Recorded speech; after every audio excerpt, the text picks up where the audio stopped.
Hello, and welcome to episode 6 of the Imagination Factory. I'm Sarah. I'm Keith. So just to summarize where we started with this came from a little idea, sentence, a single sentence that Sarah came up with that I chose on the spot.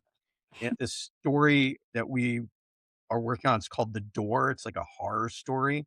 And so now we're at the stage where there's a script that's in a very organic process. And now we're at a place where I've taken those beats and expanded upon it. So anything you see in purple are my notes or my ideas from what she's described. So really the first page, we're introducing the room or the apartment that this person is moving into.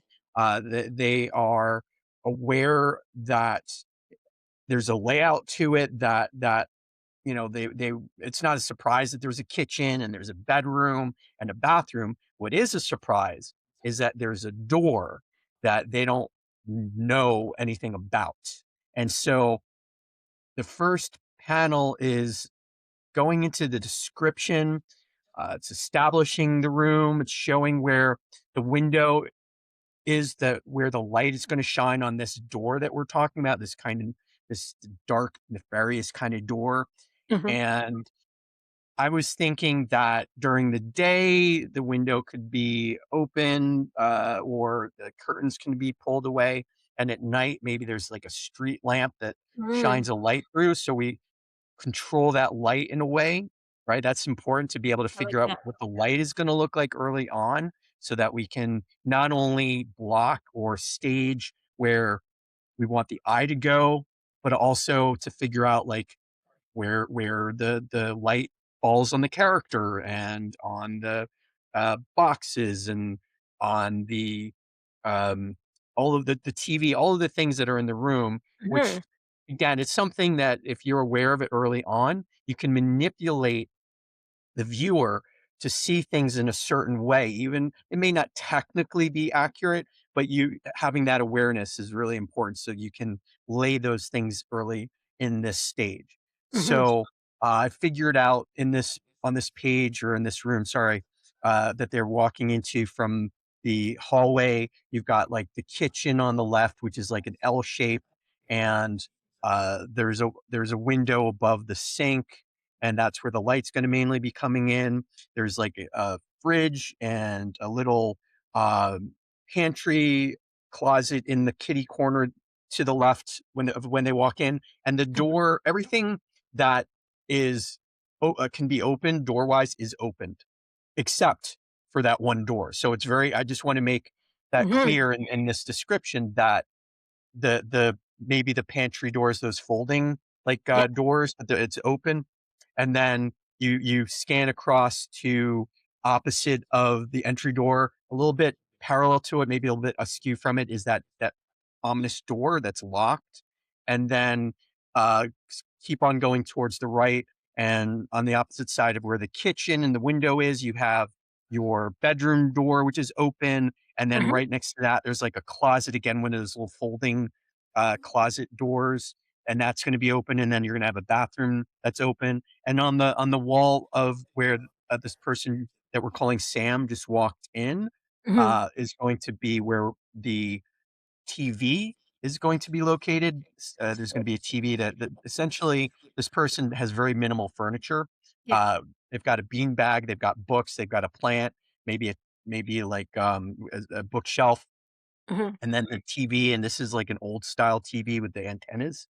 And so that's where I'm going to have the reflection of that door later on down the line being seen. So all this stuff I had to figure out. I had to really think about it. That's why I'm Mhm. taking a little bit more time to actually explain this part, because that way everybody can kind of imagine in their mind what they're looking at. I haven't figured out like colors. I don't know if there's carpet on the floor. I don't know if it's wood.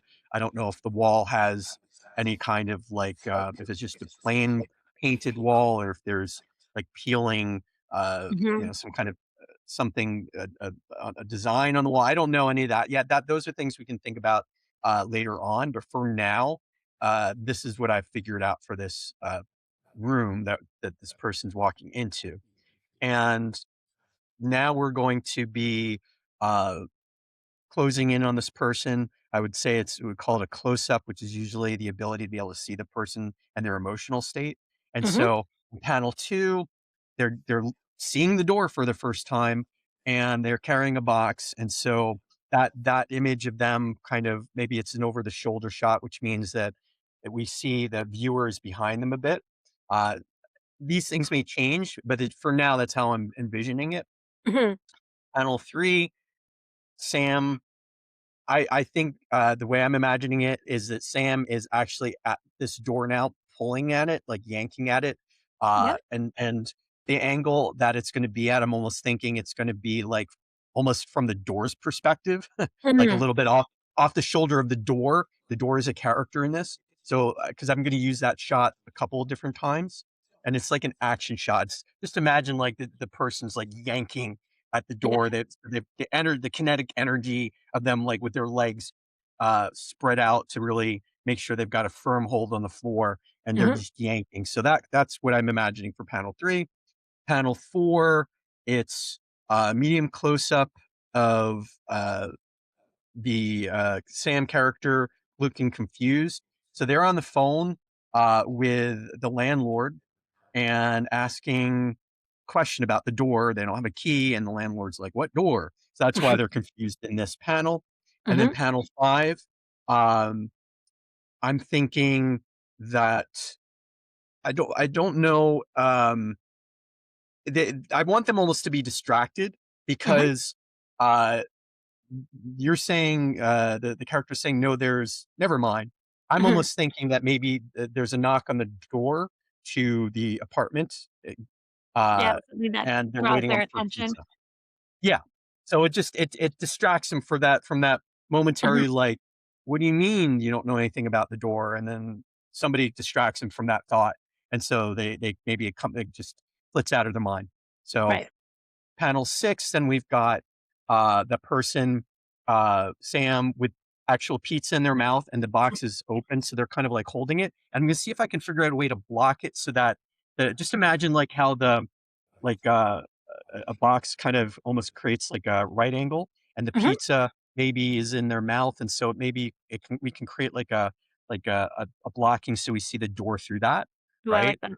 Something like that. That was kinda what I was thinking if I could figure out how to do that shot. Right? Maybe I do Always both. thinking about how to make some unique, uh, compositions within your panel, and Yeah, it that makes it one really would be like visually a interesting. yeah, that would be like a medium action shot. And just to let people know, when I say some of the ways I'm phrasing these shots, people may use different ways of saying it. When I'm saying medium action shot, I'm just saying that we're almost seeing them from like medium from their bust up. They're doing something. They're actively doing something. It may not be a big movement, but I call it an action shot. Anything Mhm. that's like really close in would be more of a close up. And then if it's like something where we see a bunch of the room around them, it's more of an establishing shot. But you can have variations on that, establishing an action shot or an action shot that's like a full body, but they're not really doing too much, right? So, uh, page, any questions so far? Nope, no questions so far. Okay. So page 2, um, we've got, um, Sam again pulling doing something. They're pulling the beanbag. So they've pulled the beanbag, chair, and this is gonna be something that's gonna, be used as a blocking.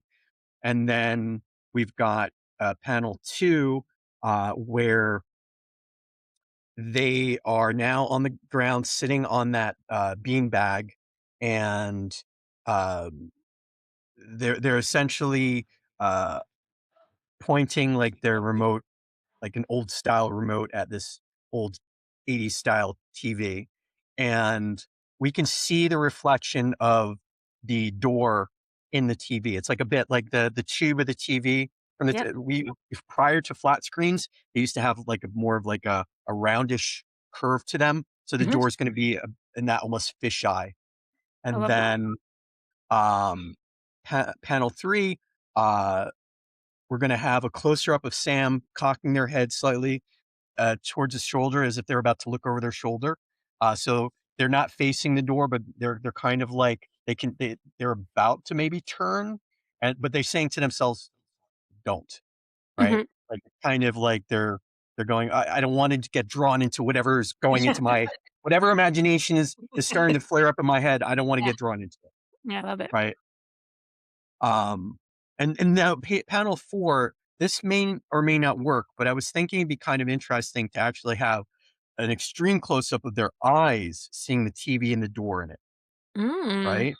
I like that. So, yeah, like, just kind of starting to build up like, almost like they can't get it out. Yeah. It's like seeping into their brain. We're seeing it through their eyes now.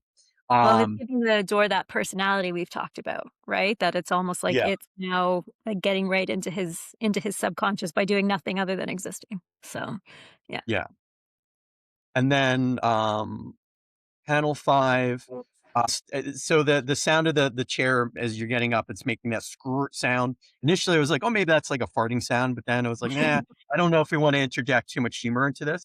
So, I was thinking instead, Sam getting is now risen out of the beanbag, so it's an action shot. They're pretty much either completely out of the chair or almost completely out of the beanbag chair, and they're saying, "Books and bookshelf time," right? Mhm. Because like, they're trying to, like, distract themselves from, what's going on in their head. Mhm. Um, so that was my thought with changing a bit of, Yeah. I like what that. what you had there. And It's then with the quiet. next panel, the the bookshelf is, like, now, all up, and it's blocking the door. So it's Right. now, like, on I which is great. I hadn't caught that last time, so I'm like, "Oh, that's great." And the Mhm. plant is, like, right next there's, like, a plant with a bunch of books. So it's basically it's a book stand, for the plant, like, Yeah. all these books piled up to put the plant on it, right? Mhm. Then I'm adding an inset, we call, like, a small little panel that you would have overlapping another Mhm. series of panels, and call it an inset of the street light coming on, Mm. and then, panel 8 would be that should be marked as panel 8 there. I thought I changed that, but anyway, panel 8 is going to be a similar shot as 6, which is the standing, in front of that bookshelf that's pressed against the door, and then I was thinking, now that the light is shining on that door, something like, "Why is it there?" Are Yeah. you saying, "Why is it still there?" I don't know. I'm not sure what still is, but I was thinking, "Why is it there? Like, why is the door there?" Yeah. Right? I like that. So because we wanna draw, Yep. during this part, I'm just gonna go up to page 3 and then start drawing some of the, Perfect. thumbnails, the first 3 thumbnails. We can kinda go, uh work on those, and then for anybody that stays on after, we can continue with the page 4 to 6 Perfect. potentially, or that may change. I don't know because who Or knows depth. how long it's going to take. Okay, so page 3, um, and just reflecting this becoming more obsessed and the erosion of like their sanity. Mhm. The nest is great. So now it's an establishing shot, sitting on the floor. Their clothing isn't changed, so it's probably another day that's gone by. They've gone somewhere to get information on this apartment, Mhm. because they've got, like, all of the like a blueprint or something in front of them, or they've got research, something like that all around them. Their hair is a bit more disheveled, their clothing's a little bit more disheveled.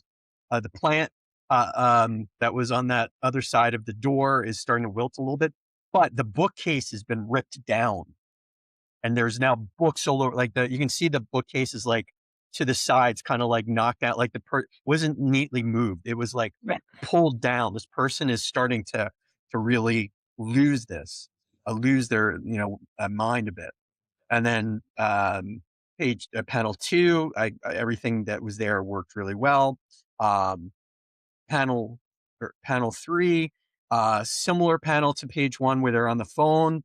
Mhm. This time they've got, like, a phone cord wrapped around them a little bit more. Um, and, Sam saying, "I need to know what's behind it." And, we've got the, um panel 4 now of the Sam talking to the landlord with an angry, shouts, and the landlord basically, "I told you there's no," and then Sam's like, "Then why can I see it?" Right? Click, hangs up. Yep. And then this is going to be a series. What I imagine it's going to be, even though it says panel 5, it's really going to be like panel 5 through, let's say, 9 or 10. And they're going to be thin little vertical panels of just, and I love this too. This is really good. It's just going to be very simple. Almost, we're going to see the door. We're going to see either the silhouette or partially silhouetted or lit up, depending on the time of day. Sam either standing or sitting or just, but it's the shot's never going to change. It's just going to be that we're going to see time change, and Yep. we're going to see Sam kind of going through like a change as well. And those, because there's really no dialogue with it, I don't have to worry. I can make them pretty small, Mhm. not worrying about like making sure it fits with the word balloon. And then, let's call it panel 6, but it's probably really like panel 11 or 12.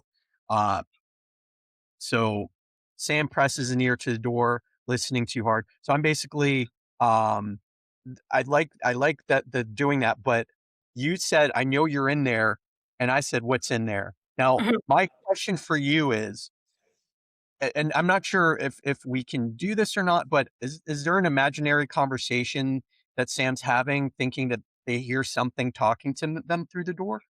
My thought was that, like, part of that mental erosion was a bit of that, like, assumption that somebody was doing this to him, right? That's like that, "I know you're in there," kind of a feeling like that. They start to get that paranoid that somebody is controlling this, it's not just a random door in the space.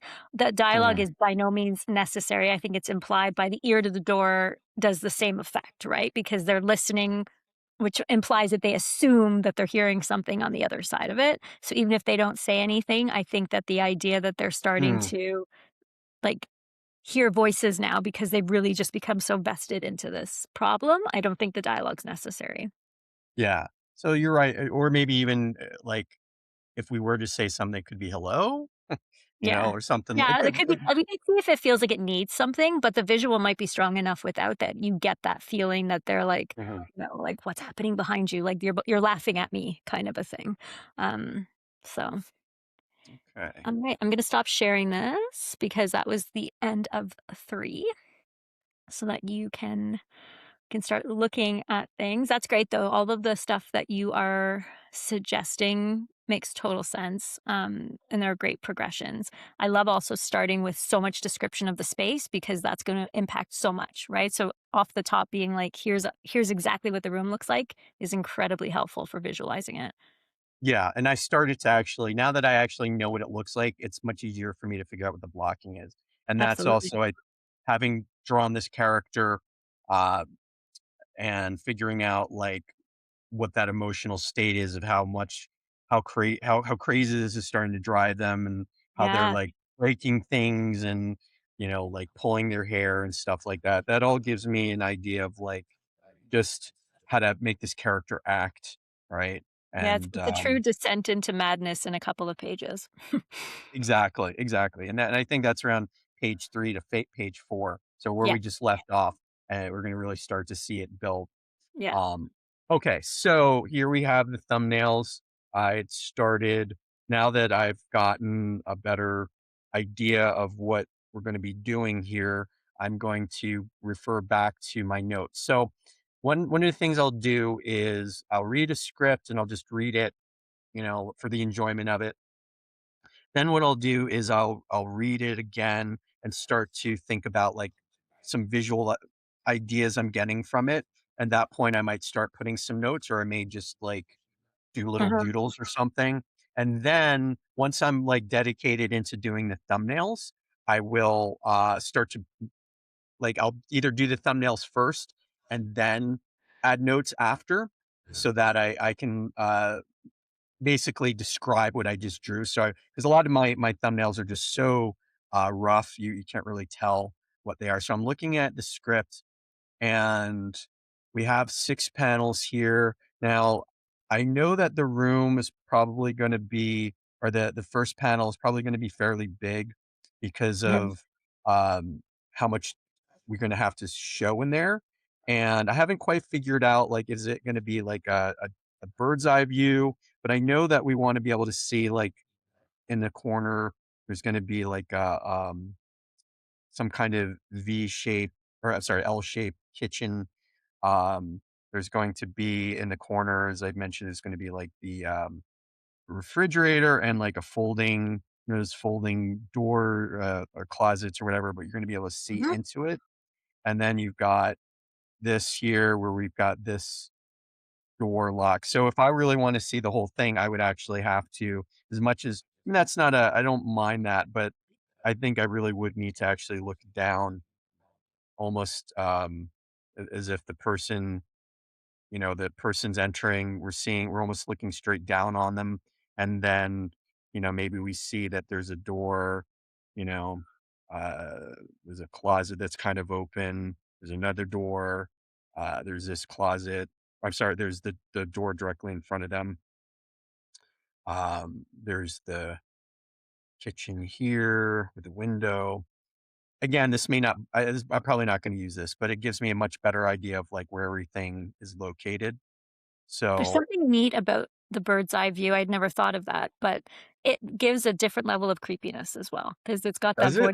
voyeuristic absolutely, anytime you look Okay. from above, it's got that voyeuristic Mhm. somebody watching me feeling, so it's actually kind of neat to give that, like, initial it's unsettling, right? Like, you're used to Mhm. establishing something with the person kind of in a perspective with them, but looking above them, it almost feel like you shouldn't see them like that. You're looking in a way you shouldn't, which almost sets up that whole that the space is not normal, right? Like there's something creepy about it. Yeah, and it may work because we're gonna show in subsequent panels here. So we've got panel 2. So Sam, we're if we're looking over the shoulder, I would have the box in Sam's hand, and then there's the door is gonna be Mhm. blocked there, and, there's gonna be a word balloon, right? So I Yep. always kind of look I'll zoom in a little bit for people so that they can see, um, like, I just actually drawn very quickly that little word balloon there. Mhm. Um, and then, an action shot of so as I was saying, it's kind of like almost looking over the shoulder of the door, and we're gonna start to see, so it may stay as a bird's eye in panel 1 because we're actually gonna see everything else open as we're scoping around the room here, right? So Mhm. it's not we don't have to give all that information to the viewer right away. We can actually give them pieces of it, right? I like it kind of being disorienting because we know what it is, right? Like we've thought Mhm. but for other people that you're trying to figure out the space, right? And you can't quite orientate yourself in it either, which helps with that whole unsettling thing. And then when you realize that that door is there, it makes it even more unsettling. So I think it doesn't hurt us to have a bit of a different perspective to start. Yeah, exactly. Like, you don't have to give them everything at once. You can Yeah. build something so that they, uh, start to 'Cause they piece need it to together. feel unsettled, right? Like, they need to kind of like, this is meant to be creepy, so if it's too safe and recognizable right off the bat versus Mhm. perhaps immediately like, "Ooh, this is strange," that's gonna help set the tone, so Yeah. 2, 3, 4, panel 5. This is going to be pretty much the same panel as the previous one. I'll just copy and paste that. Right. I blocked the door behind them so we can actually see, right? We're just going to see their reaction, like Mhm, as they're, um, first they're confused in this one, and then, panel 5, um, and then off panel, you're going to have knock, yes. knock, and then, this last panel here. Let's see if I can figure out how to block that. But I was thinking that they would have the pizza in their mouth and the box, and so maybe the door is kind of locked right there, right? Mhm, Something like that. Like we can see that it's like Gino's Pizza on the yep, box. We see they're holding the pizza in their mouth, right? Um, and so they could be partially in shadow as we do this. So it's like a framing technique, right? And the door is there, So that's page 1. So I think we will stop here. Remember, make sure you subscribe. If you're interested in a membership, we have the link in our description. Follow us on socials, ask questions, connect with us, and we will see you next time. Thanks for Thank joining. you. Take care. Bye. Bye.